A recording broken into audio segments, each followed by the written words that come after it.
আমি রাজনীতি করব, ছাত্র রাজনীতি করতাম, জাতীয় রাজনীতিতে হয়তো যেতাম, এবং সেটার জন্য আমি আলাদা একটা পেশা হিসাবে আমার সাংবাদিকতা থাকতো, এটাই ছিল আমার পরিকল্পনা।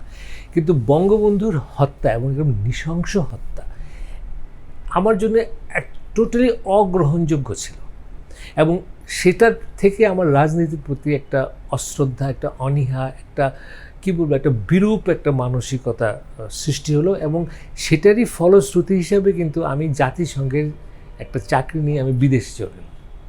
বিদেশে ছিলাম 14 বছর, এবং আমার ওই সময় ধারণা ছিল যে বছর 10 থাকবো, তারপরে ফিরে আসবো। তো সেটা 10 বছরের হয় নাই, 14 বছরের মাথায় এসেছি। কিন্তু ওই যে পলিটিক্স যে করলাম না, এটা আমার জীবনে বঙ্গবন্ধুর এরকম নৃশংস হত্যা আমার মধ্যে এমন একটা প্রতিক্রিয়া সৃষ্টি করলো যে এটাই যদি রাজনীতি হয়, আমি কেন এই লোকটাকে সপরিবারে মারা হলো। মানে আমি রাজনীতিবিদ তার পাহাড় তুল্য অবদান ভুলেই গেলাম। সে তো একটা মানুষ, তার একটা পরিবার আছে, তার একটা রাসেলের মতন একটা বাচ্চা আছে। আমাকে খুব এটা করেছে। এবং আমি মানে আমার বাসাতেও আব্বাকে আমি দেখেছি যে বঙ্গবন্ধুর এই সময় আব্বাকে কাঁদতে দেখেছি আমি। আমাদের বাসায় একটা বলতে পারেন একটা শোকের ছায়া বইতো। আমরা অভয়দাস লেনে একটা বাসায় উঠলাম, থাকতাম।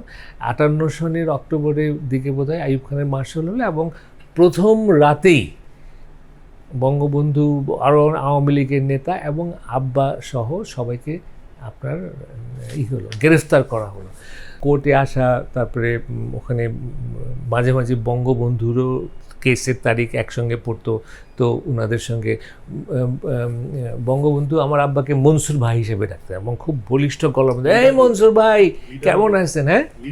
হ্যাঁ হ্যাঁ, কেমন আছেন মনসুর ভাই, এই ভাবি এত মজা খাওয়ালেন, আমার একটু এই ধরনের খুবই একটা ছিল।